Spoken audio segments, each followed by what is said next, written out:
Mr. Chairman, I thank my good friend from California for yielding time. Mr. Chairman, H.R. 7780, the Mental Health Matters Act, is a package of bills our country would be better off without.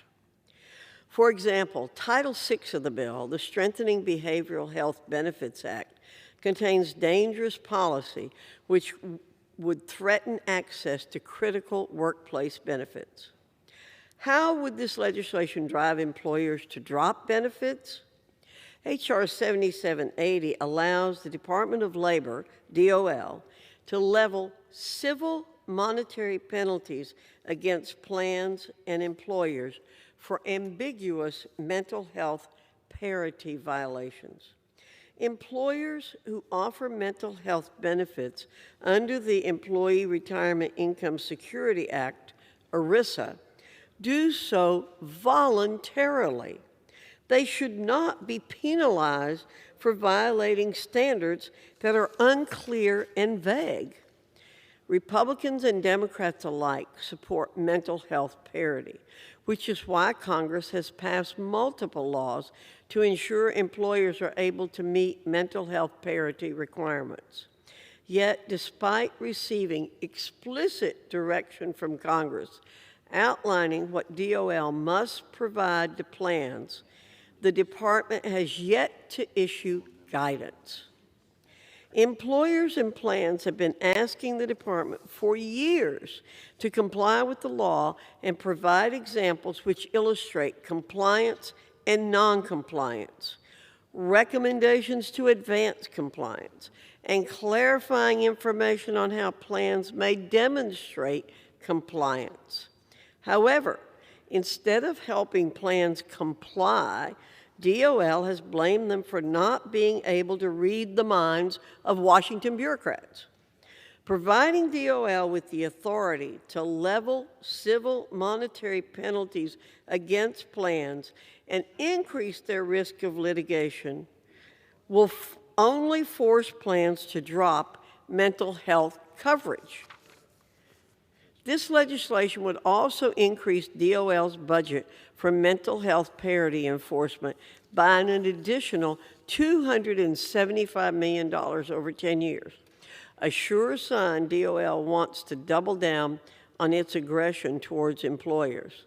This money would be better spent on compliance assistance instead of targeting employers based on ambiguous standards.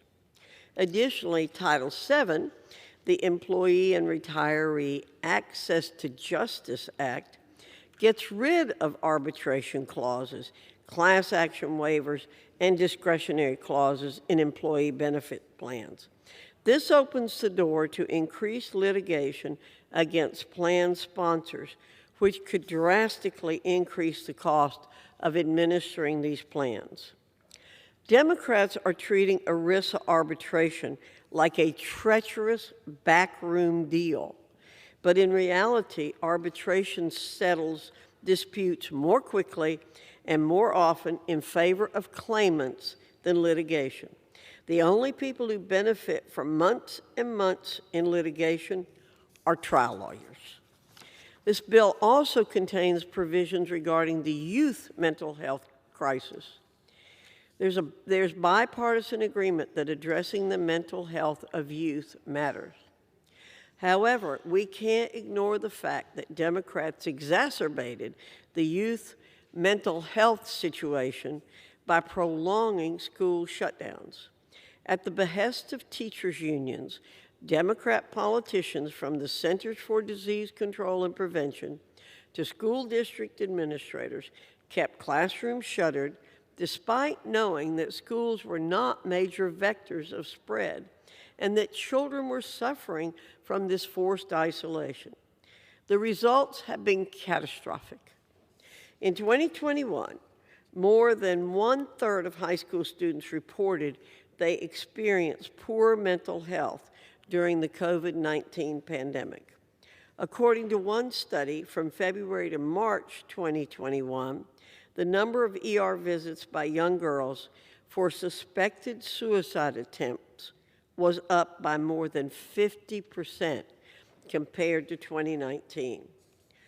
School closures failed students, which is why we should be spending our time addressing the massive learning loss students suffered because of these shutdowns. This is a problem that cannot be neglected, especially if we want to see these young people have as bright a future as possible. Lastly, H.R. 7780 includes the Respond, Innovate, Succeed, and Empower, or RISE Act, the intent of which Republicans support. While I agree that students with disabilities shouldn't have to jump through hoops to obtain accommodations at school, this legislation will have unintended consequences as currently drafted. For example, this legislation forces colleges and universities to accept outdated documentation from students who are claiming disability status, but who do not in fact have a disability. This legislation should have been debated with stakeholders before being rushed to the House floor. But as usual, Democrats took a shortcut. I would encourage my colleagues to work across the aisle and utilize the deliberative process to form more common sense and targeted legislation if they actually want to address our country's mental health situation. H.R. 7780 is a bill that tries to do too much, and none of it well. I urge my colleagues to vote no on this legislation, and I reserve the balance of my time.